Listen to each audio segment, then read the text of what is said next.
S'il te plaît, prends la force, mets-toi debout. S'il te plaît, je sais pourquoi je le dis. S'il te plaît, prends la force, mets-toi debout. S'il te plaît.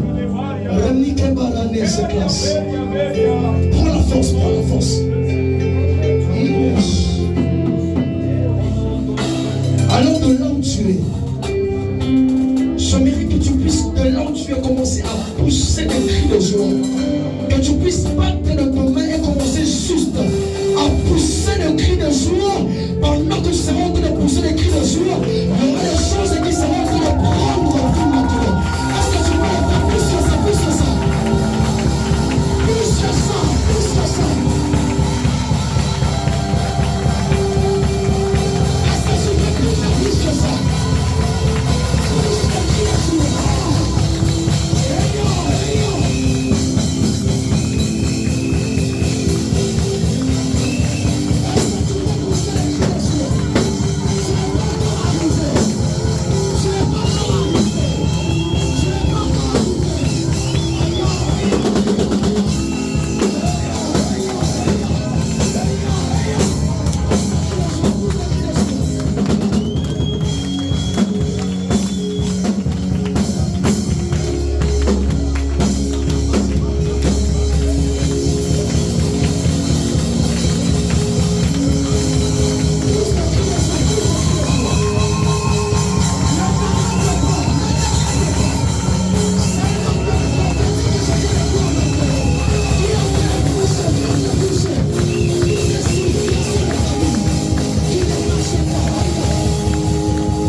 Pousse des cris de joie. Mais j'aimerais que tu puisses le faire quand tu te concentres. Tu dois le faire en esprit. Mais le fais pas seulement dans la chair comme ça. Fais-le voir quelque chose qui est en train de s'arranger dans ta vie. Vois quelque chose qui était mort dans ta vie là. Comment tu es en train de prendre vie. J'aimerais que nous puissions maintenant pousser les cris de joie en commençant à voir maintenant comment est-ce que le Seigneur est en train de redonner la vie. Est-ce que tu peux pousser les cris de joie maintenant?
Si tu peux parler en esprit, tu peux le faire.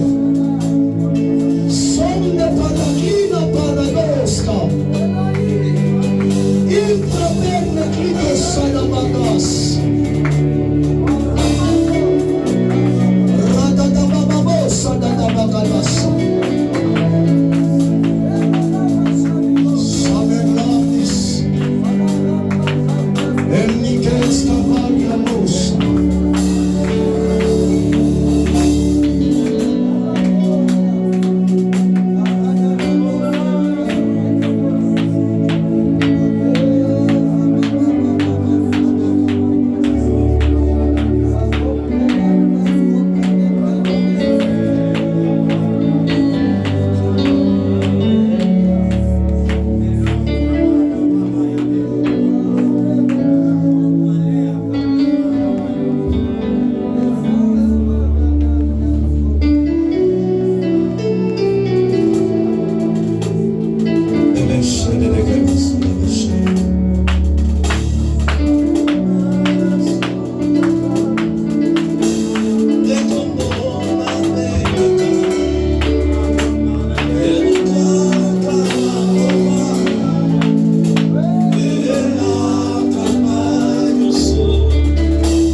décide de passer partout afin de parler à son peuple, il faut les prendre au sérieux.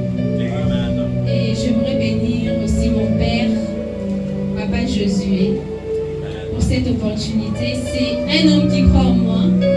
Des fois, je les fuis, mais il me trouve toujours. Et je crois que pour que mon ministère puisse fleurir, il était nécessaire que Dieu puisse le mettre sur mon chemin. Merci, Papa. Je bénis aussi la vie des mamans, Maman Sandra. Que Dieu vous bénisse pour vos conseils, vos encouragements. Nous sommes bénis de vous avoir. Je bénis tous les hommes de Dieu qui m'ont précédé. Je bénis tous les hommes de Dieu qui travaillent avec nous dans cette église. Merci, Papa Daniel. Merci, Papa Silva. Merci à tous. Moi, je ne vous ai pas cité, je vous porte dans mon cœur. Alors, sans plus tarder, nous allons lire dans notre verset de base, Ézéchiel chapitre 37. Le 3e verset, il est dit, il me dit, fils de l'homme, ces eaux pourront-ils revivre? Je répondis, Seigneur éternel, tu le sais. Il me dit, prophétise sur ces eaux et dis-leur, ô semences desséchées, écoutez la parole de l'Éternel. Et ce soir, je serai plus dans le 12e verset. La parole de Dieu dit, prophétise donc et dis-leur, ainsi parle le Seigneur éternel, voici, j'ouvrirai vos sépulcres et je vous ferai sortir de vos sépulcres. Ô mon peuple, je vous ramènerai dans le pays d'Israël et vous saurez que je suis l'Éternel. Lorsque j'ouvrirai vos sépulcres et que je vous ferai sortir de vos sépulcres, ô mon peuple, je mettrai mon esprit en vous et vous vivrez. Je vous rétablirai dans votre pays et vous saurez que moi, l'Éternel, j'ai parlé et agi, dit l'Éternel. Est-ce qu'on peut dire Amen en acclamant très fort pour le Seigneur? Je demande à Ézéchiel, est-ce que ces eaux pourront revivre? De la manière dont tu constates, la manière dont je te montre ces eaux, est-ce que tu penses que ça peut revivre? Est-ce que tu le crois? Est-ce que tu crois que ces eaux peuvent revivre? Est-ce que tu crois que Dieu est en train, c'est que Dieu est en train de voir, malgré la finalité, malgré que tu sais qu'il s'agit du peuple d'Israël, est-ce que tu as de l'espoir que ces eaux pourront revivre? Est-ce que tu crois qu'un nouveau chapitre peut s'ouvrir? Est-ce que tu crois qu'une nouvelle histoire peut commencer? Est-ce que tu le crois? Tu peux poser la question à ton voisin, est-ce que tu crois? Est-ce que tu crois qu'une nouvelle histoire peut commencer? Malgré l'état des eaux. Je ne sais pas, des fois on peut se retrouver devant une épreuve tellement difficile, tellement dure, et on se pose souvent la question de savoir est-ce que ça va aller. J'aime bien l'histoire de Joseph. Joseph fut vendu par ses frères. Il se retrouvait dans la maison de Potiphar. La Bible, j'aime ce que la Bible me dit. L'Éternel fut avec Joseph. Joseph est allé dans la maison de Potiphar. La Bible me dit que tout ce que Joseph est en train d'entreprendre est en train de réussir. La Bible me dit encore, Joseph se retrouve en prison. Tout ce qu'il faisait est en train de réussir.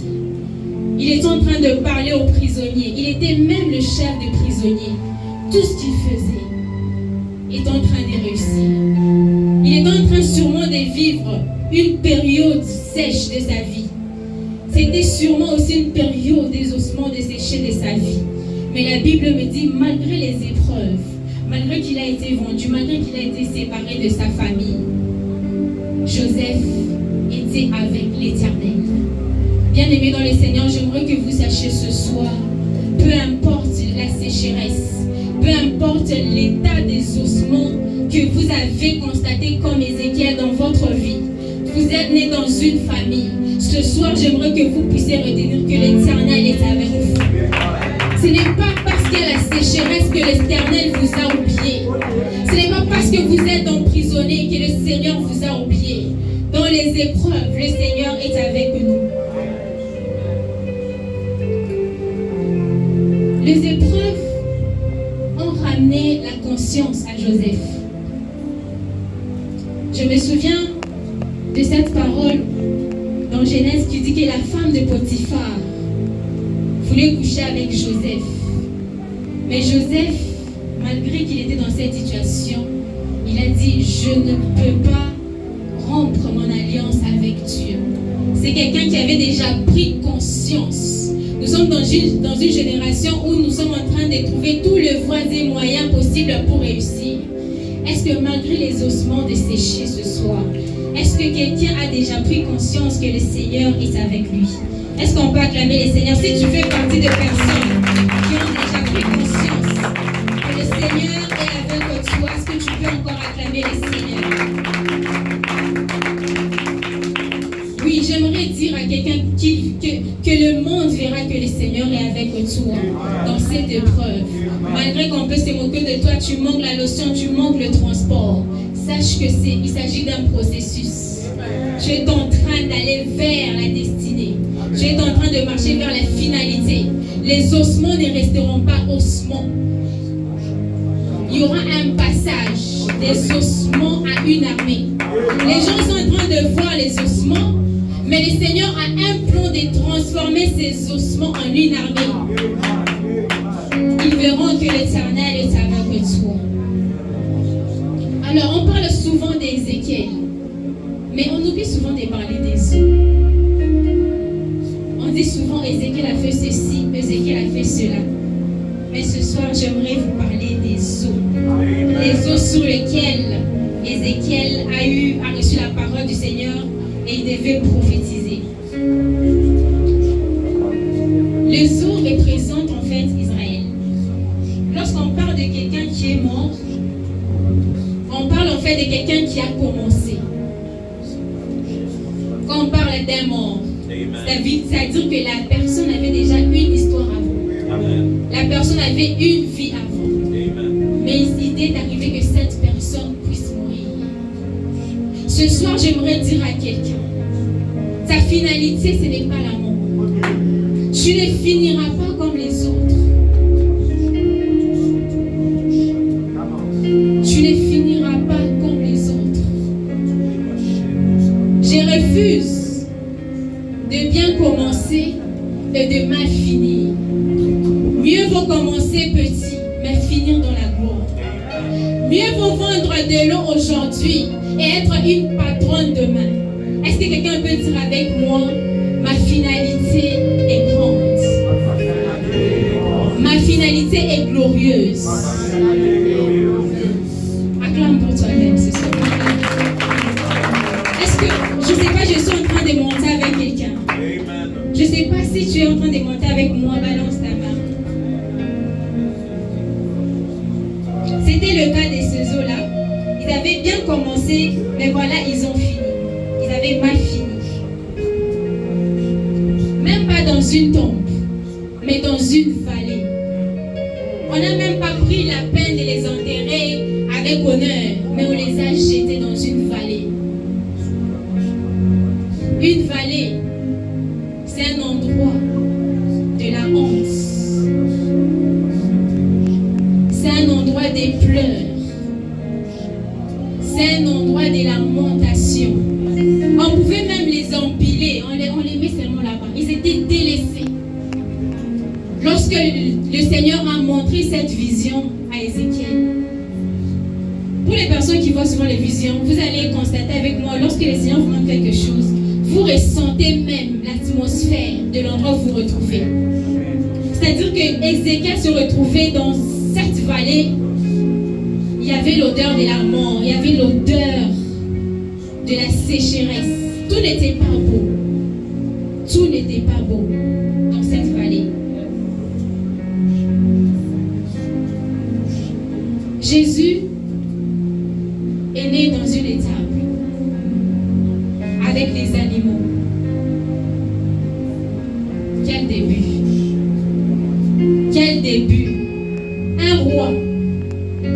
avec les animaux.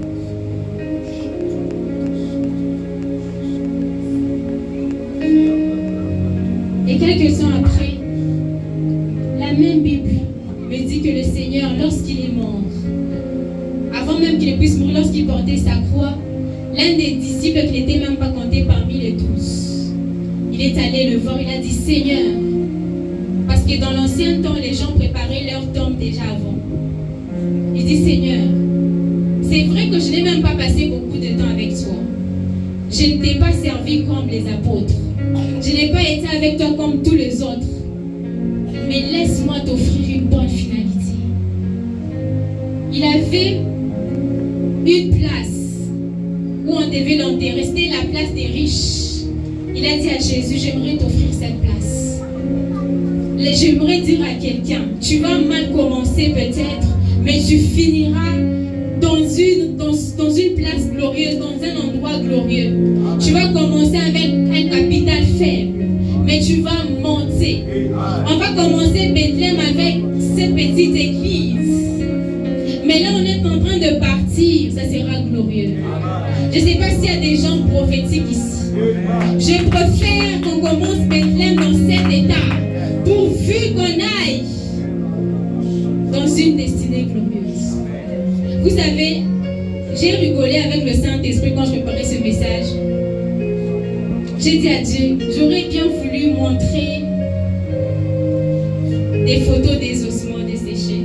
Ceux qui ont mon WhatsApp, ils ont vu, j'ai posté ça. J'ai dit, j'aurais bien voulu avoir un écran géant derrière moi, que ça commence à passer. Mais le Seigneur m'a rappelé quelque chose. Il m'a dit, c'est là où vous êtes en train de partir. Est-ce que tu peux acclamer pour Bethléem?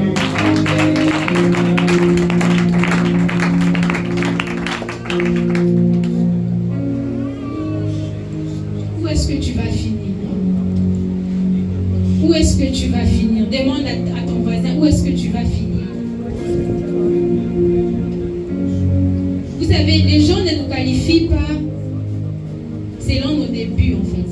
Ils nous qualifient selon la fin. Tu peux bien commencer, mais si tu finis mal, on va commencer à te critiquer. Ah, la fille là qui chantait, elle a déjà abandonné les choses. Ah, les frères là qui prêchaient, il est déjà devenu un voyou. Mieux vaut commencer un voyou et finir serviteur de Dieu que de commencer serviteur de Dieu et finir voyou ou voleur. J'aimerais que là où tu es, que tu puisses déclarer, Seigneur, je ne finirai pas mal. Je ne finirai pas mal. J'aurai une bonne finalité. Je te servirai jusqu'à la fin de mes jours. Alléluia, gloire à Dieu. Le diable n'aura jamais raison de ta vie. Le diable n'aura jamais raison de cette église.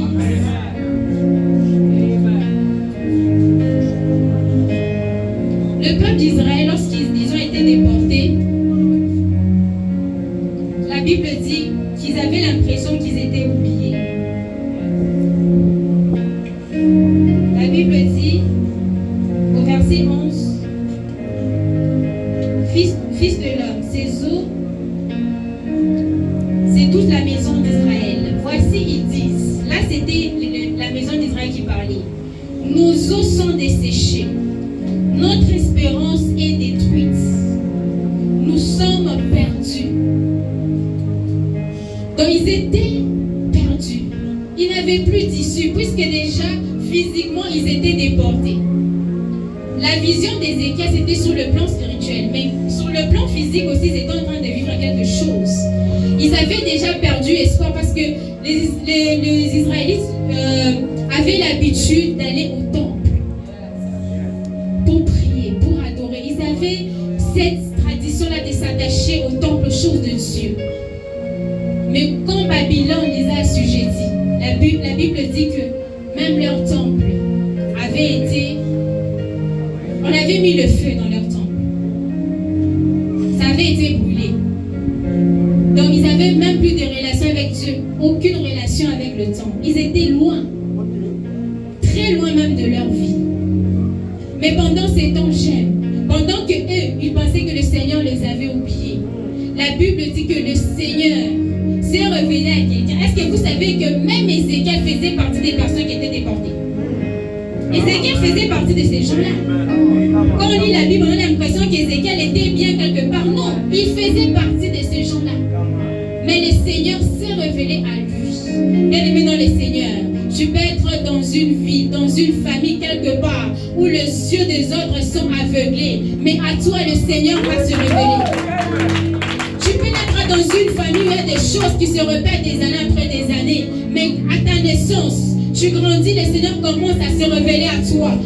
Il commence à te montrer même des choses qui se sont passées il y a même des décennies. Est-ce qu'on se comprend ce soir? Est-ce qu'il y a quelqu'un à qui le Seigneur peut se révéler?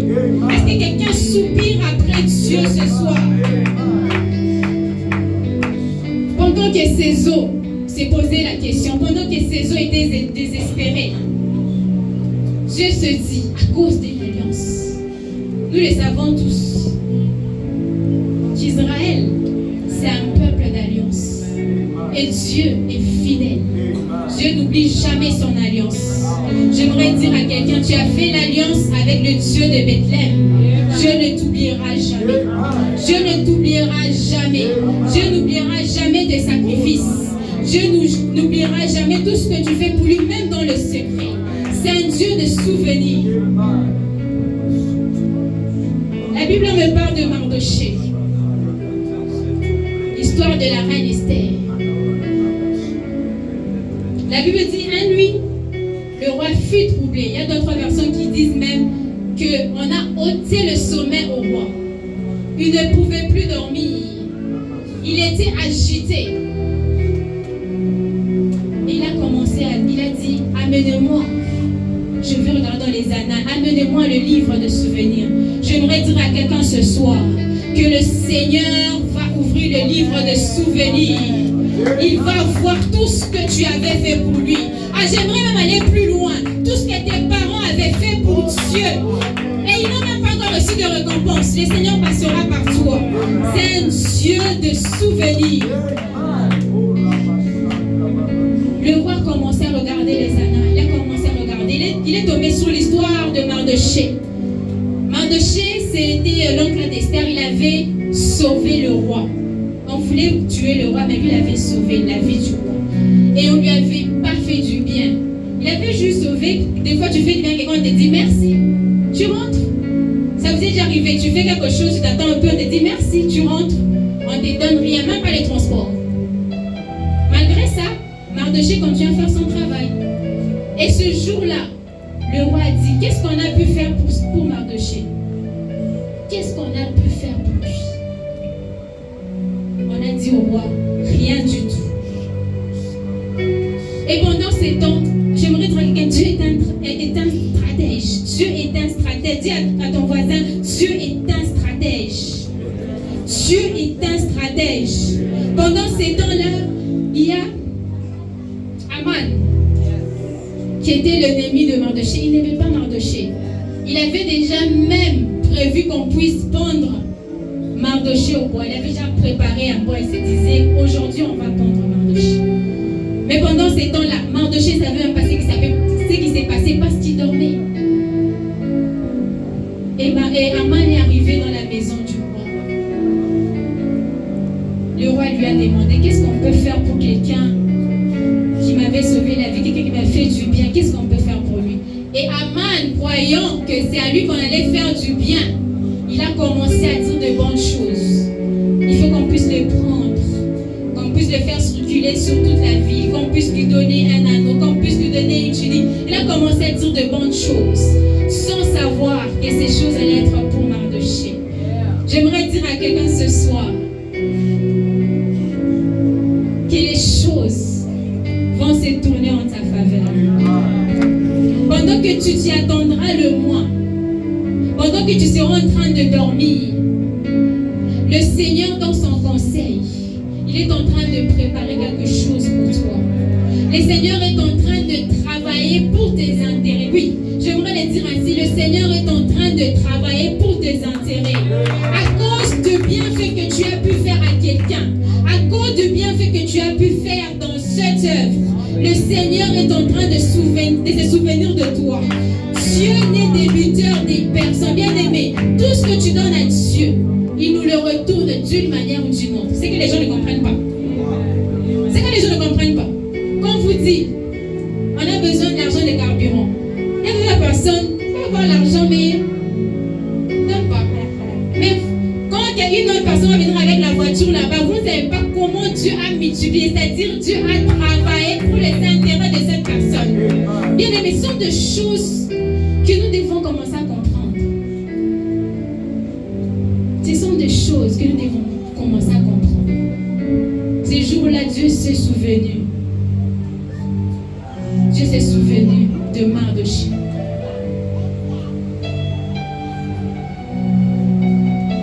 Je crois que nous sommes dans une saison où le Seigneur est en train d'ôter le sommeil aux personnes qui doivent nous faire du bien. Vous savez, pour qu'on puisse nous faire du bien, ce n'est pas toujours des personnes qui sont à côté de nous. Dieu peut susciter n'importe qui, même des personnes qui ne sont pas tes amis. Dieu peut les susciter, les ramener vers toi seulement pour te faire du bien. Est-ce que quelqu'un croit à cette parole ce soir? Si tu le crois, tu peux acclamer le Seigneur là où tu es.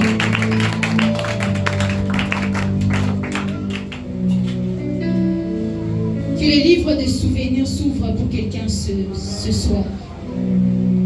Je disais que le livre de souvenirs s'ouvre pour quelqu'un ce soir. La Bible déclare dans Ézéchiel 37, verset 12 que j'ai lu au début, la Bible dit: prophétise donc et dis-leur, ainsi parle le Seigneur, l'Éternel. Voici, j'ouvrirai vos sépulcres. Je vous ferai sortir de vos sépulcres. Ô mon peuple, je vous ramènerai dans les pays d'Israël. Lazare, lorsqu'il est mort, Marthe est allée dire à Jésus: Seigneur, ton ami Lazare est mort. Jésus lui dit: non, il dort. Maintenant, c'est là où Lazare était en train de dormir ou Lazare était mort. Puisque sa famille a constaté que Lazare est mort, c'est ça, non? Mais Jésus leur dit: non, il dort. Qui dit la vérité?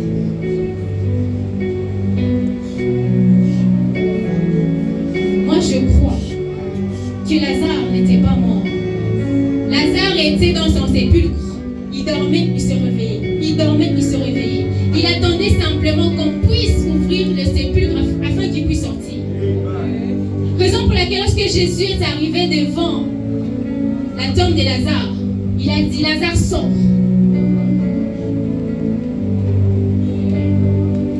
Jésus n'a pas dit: Lazare, ressuscite-toi. Est-ce que Jésus avait dit: Lazare, ressuscite-toi? Hein, papa? Sors. C'est-à-dire, quand tu vas chez toi, tu dors, mais quand quelqu'un vient devant ta porte, tu peux écouter parce que la personne a crié. Ce soir, j'aimerais le déclarer sur la vie de quelqu'un. Que les sépulcres de quelqu'un vont s'ouvrir ce soir. Les sépulcres de quelqu'un vont s'ouvrir ce soir. Je ne sais pas dans quel domaine, mais les sépulcres de quelqu'un vont s'ouvrir ce soir et tu vas sortir. Là où les hommes pensaient que c'était impossible, là où les hommes disaient qu'ils sont déjà. Mais dans le plan de Dieu, tu ne sens pas. Dans le plan de Dieu, tu dors.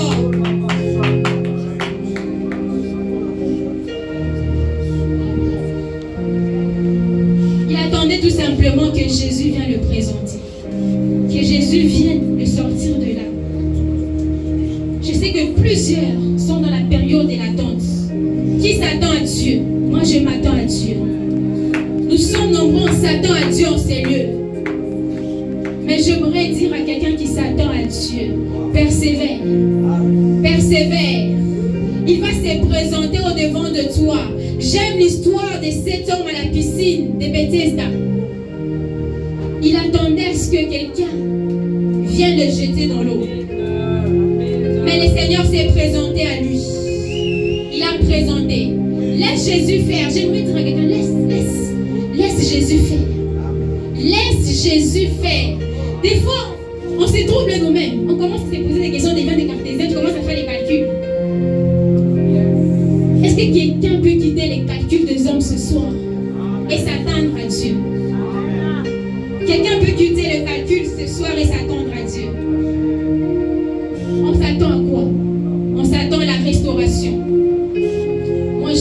que la gloire de la deuxième maison sera plus grande que celle de la première.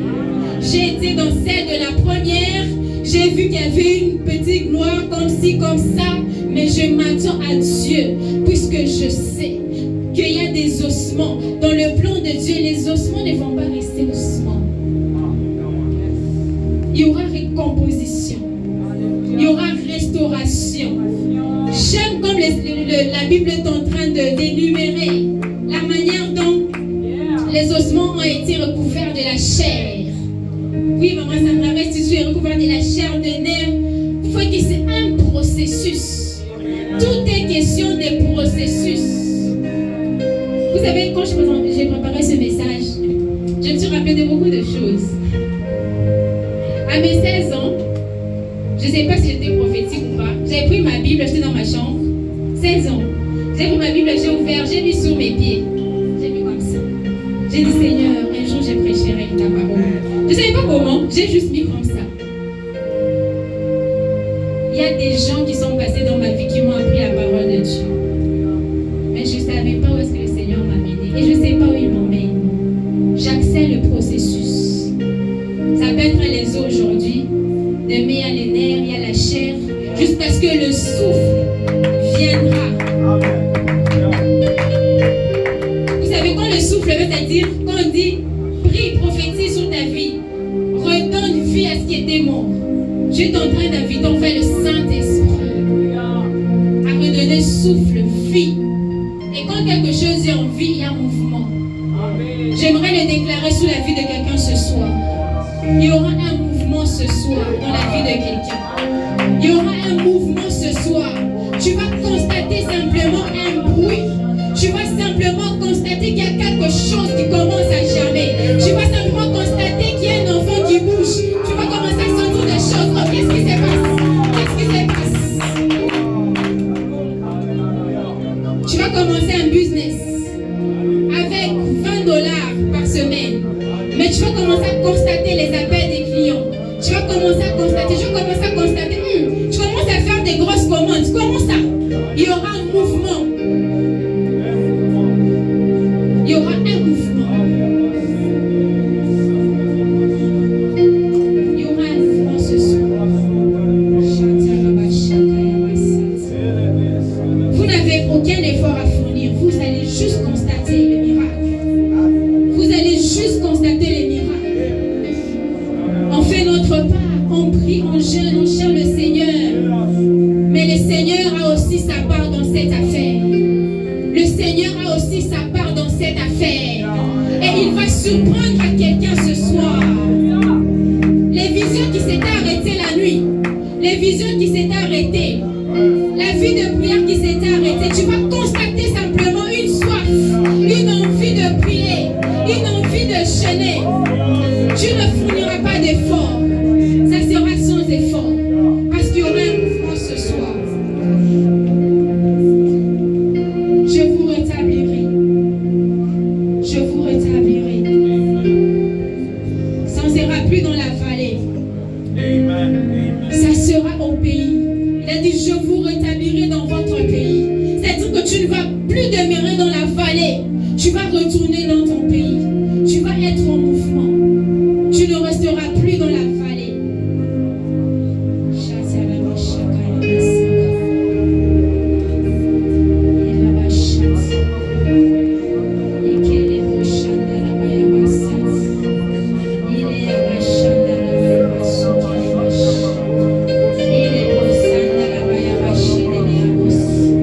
J'aimerais que je commence à prier là où je suis. Je vais dire, Seigneur, rétablis-moi. Rétablis-moi ce soir.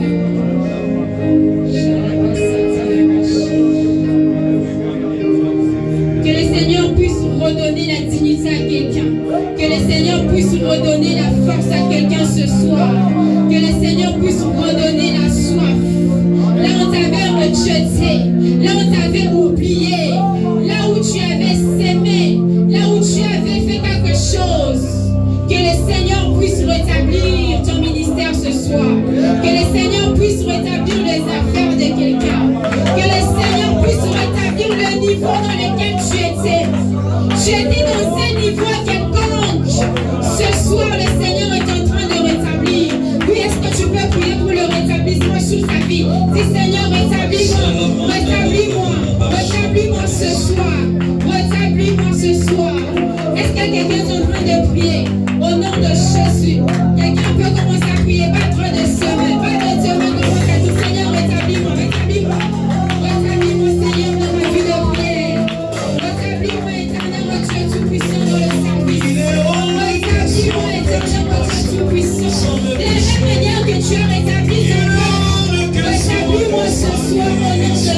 Jésus, au nom de Jésus, au nom de Jésus, au nom de Jésus. Et je les mochane, les mossaka. Je les chante, les mochaka.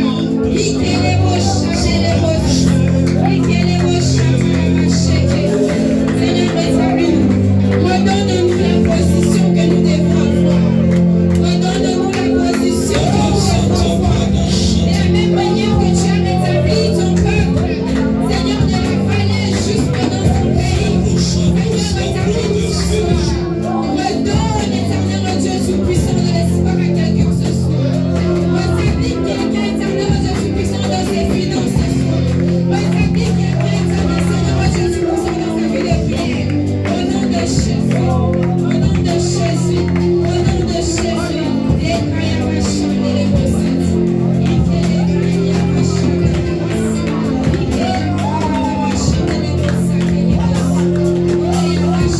Le Seigneur est en train de rétablir le mariage ce soir. Le Seigneur est en train de rétablir les études de quelqu'un ce soir. Au nom de Jésus, au nom de Jésus, au nom de Jésus,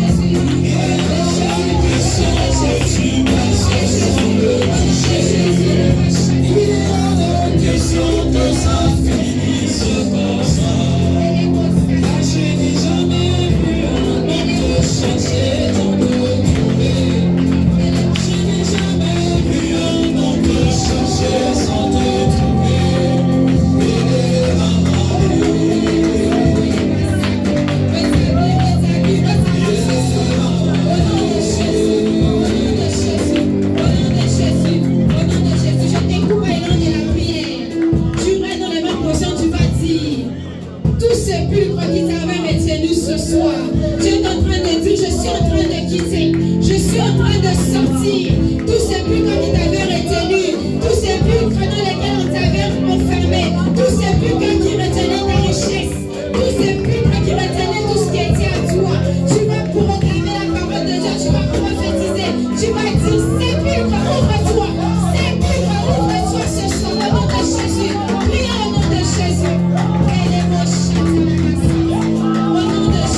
Jésus,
Il s'agit de ta vie. Il s'agit de ta finalité. Mon frère, ma soeur, laisse-moi te dire qu'il faut que tu aies une bonne finalité. N'accepte pas de finir dans une vallée. N'accepte pas de rester là où l'ennemi te cloue. Ce soir, moi je suis convaincue que le Seigneur nous envoie ce message pour nous arracher de la vallée, pour nous arracher de ce pulpe. J'aimerais dire à quelqu'un, la saison est bonne, mais il faut être sensible de la parole de Dieu. Il faut être sensible de la parole de Dieu. De là où tu commences à battre de Dieu, commence à dire, le Seigneur m'arrache ce soir. Je ne sais pas c'est quoi qui représente dans ces pulpes. Toi-même, tu connais ta vie mieux que nous-mêmes. Commence à déclarer, pas de Dieu même, pas de Dieu même. Le Seigneur nous arrache. Le Seigneur nous arrache ce soir. Shalom, Carlos. Nous arrache ce soir au nom de Jésus.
séminaire. Tu vas dire à Dieu, je veux vivre ces choses. Je refuse d'entrer dans ce programme et de sentir que je suis en train. Est-ce que tu peux prier? Pray, pray, pray.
Seigneur, je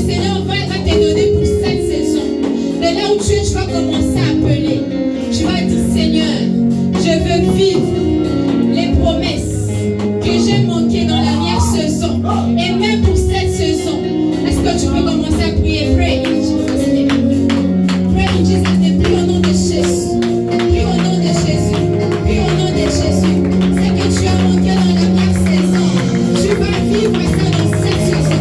C'est que tu as passé dans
Que le Seigneur me restaure en cette saison.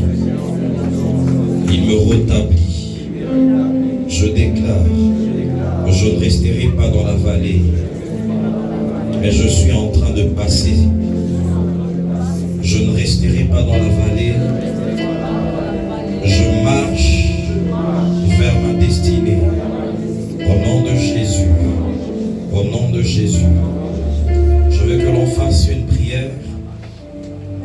Tu vas dire à Dieu, Seigneur, en cette soirée, révèle-moi exactement le domaine sur lequel je vais prophétiser. Alléluia.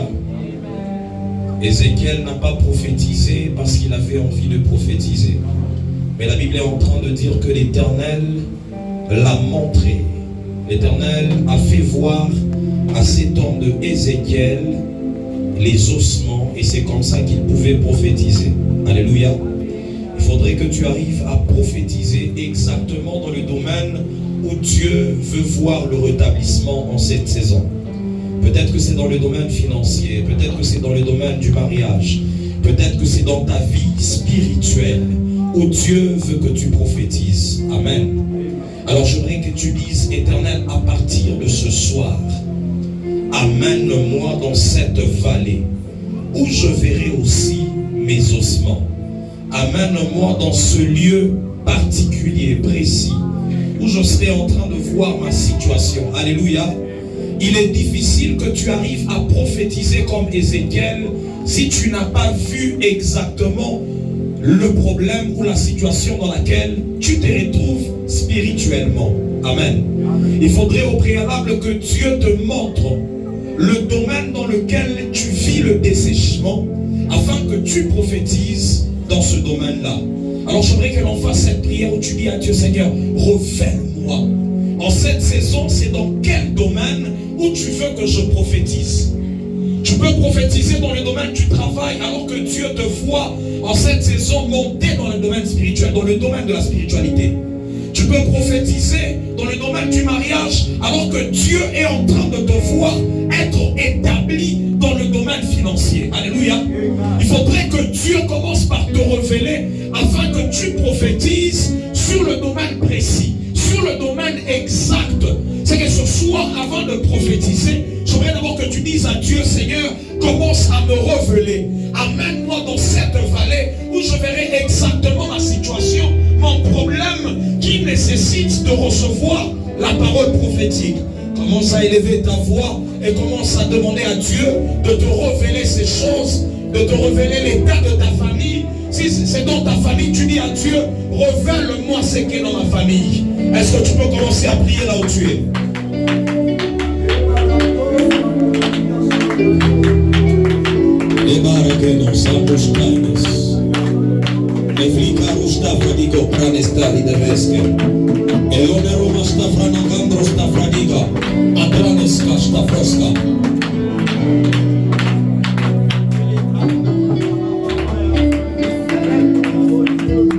J'aimerais que quelqu'un commence à être transporté.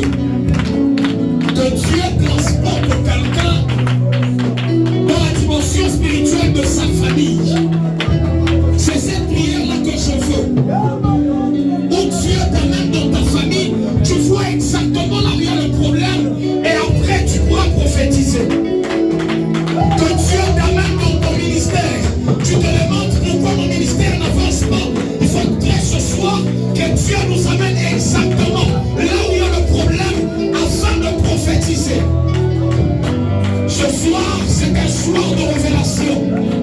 Une soirée de révélation. Des hommes comme Ézéchiel qui vont aller à la source du problème. Qui vont aller à la source du problème.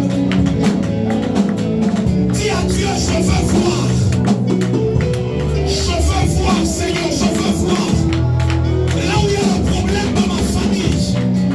Là où il y a le problème de mon mariage. C'est où, Père, c'est où? Que Dieu t'amène. Si c'est dans les cimetières où on a fait des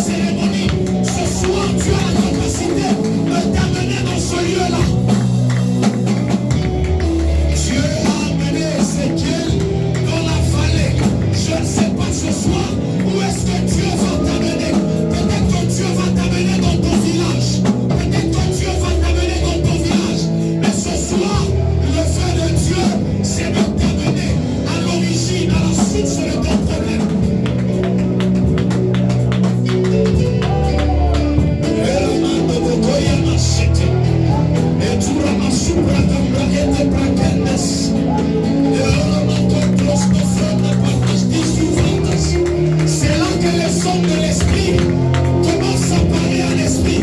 Parce que nous savons que c'est le moyen de transport qui nous permettra d'accéder à la dimension spirituelle et de commencer à voir, là où ton ministère est bloqué, là où ta famille est bloquée, là où ton mariage est bloqué, là où ta vie est bloquée. C'est un bon moment où tu vas commencer à naviguer à l'esprit. C'est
Dieu.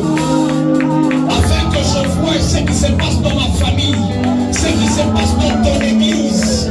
Afin que je voie, je ne veux pas prophétiser comme les hommes naturels, mais je veux prophétiser selon la parole de l'Éternel, selon ce que le monde spirituel déclare.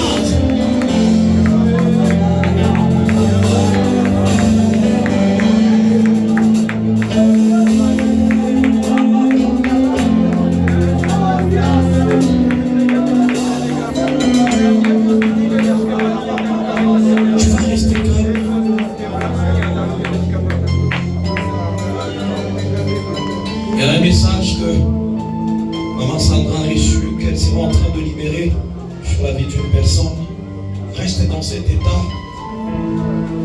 Tu te concentres pour que tu arrives à voir exactement ce qui se passe dans ta vie spirituelle.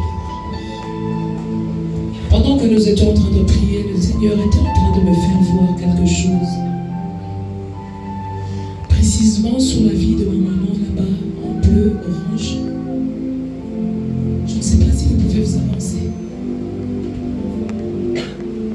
Bleu, orange, bleu, orange. Ne sois pas dans la distraction. Le Seigneur est en train de visiter notre maman. Maman, le Seigneur était en train de me révéler quelque chose par rapport à votre vie. Mais dans un domaine particulier qui est le domaine de finances. Je vous ai vu dans un marché, comme dans un dépôt où l'on vend des huiles, on vend des balais, des choses semblables. Et l'Éternel était en train de me dire que depuis un moment, vous êtes en train d'expérimenter une forme de sécheresse dans les affaires. Dans les affaires, il y a une forme de sécheresse où vous ne savez pas avancer dans ce que vous faites. Et dans cette saison, Dieu est en train de vouloir ressusciter ce domaine-là. C'est-à-dire le travail que vous serez en train de faire à partir de ce soir. Ce ne sera plus quelque chose qui va vous amener à pleurer ou à perdre de l'argent. Mais le Seigneur est en train de vous prendre en charge. Il ressuscite la grâce financière. Dieu est en train de lever des hommes de toutes parts afin de venir vous chercher, vous, pour que ce domaine de finances-là soit visité. Et ce soir, je crois que toi qui sommes là, toi et moi qui sommes là, nous allons nous lever en prière pour le domaine de nos finances. Et nous allons demander à ce que le Dieu qui a localisé notre maman en ces lieux puisse localiser nos vies dans le domaine de finances, afin que toi et moi n'expérimentions pas une sécheresse, afin que nous ne soyons pas sujets de la mort dans le domaine de finances. Est-ce qu'on est prêt? Est-ce qu'on est prêt? J'aimerais que quelqu'un ajoute une requête à ce que maman était en train de dire. J'ai vu des gens qui étaient en train de venir payer les dettes. Okay? J'ai vu comme un cahier où vous étiez en train d'écrire des noms des gens. Et ces gens avaient votre argent. Et vous étiez en train de vous plaindre en disant que cet argent a traîné. Ça ne vous permet pas d'avancer dans les projets que vous avez. Mais j'ai vu plusieurs personnes, le temps qu'on était en train de libérer les messages, j'ai vu plusieurs personnes venir s'acquitter des dettes. Les dettes. J'ai vu, on a dit, les dettes. Je suis en train de dire à quelqu'un ce soir, tout celui qui te devait de l'argent, le Seigneur commence à le tourmenter. Maman, le temps où vous bougez votre tête, vous qui êtes là avec Jacqueline, vous pouvez vous avancer. Est-ce qu'on peut commencer à prier pour les finances? Le temps qu'on est en train de prier pour maman, tu déclares, tu dis, la sécheresse financière commence à s'arrêter du bas de tes mains. Tu commences à chasser la sécheresse financière. Est-ce qu'on peut prier? Élève ta voix et commence à prier au nom de Jésus.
Seigneur localiser le mariage de quelqu'un. Je vois un combat qui se levait dans le mariage d'une personne tombée. Et Dieu me dit qu'il est en train de faire tomber tous ces combats qui se levaient. Je prie juste que tu déclares sur les mariages dans ta famille. Tu dis Éternel, tout ce qui était sec commence à reprendre vie. Est-ce que tu peux élever ta voix et déclarer au nom de Jésus?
Est-ce que tu peux acclamer le Seigneur? Tu peux acclamer le Seigneur pour ce message, pour ce soir. Est-ce que tu peux mieux acclamer le Seigneur?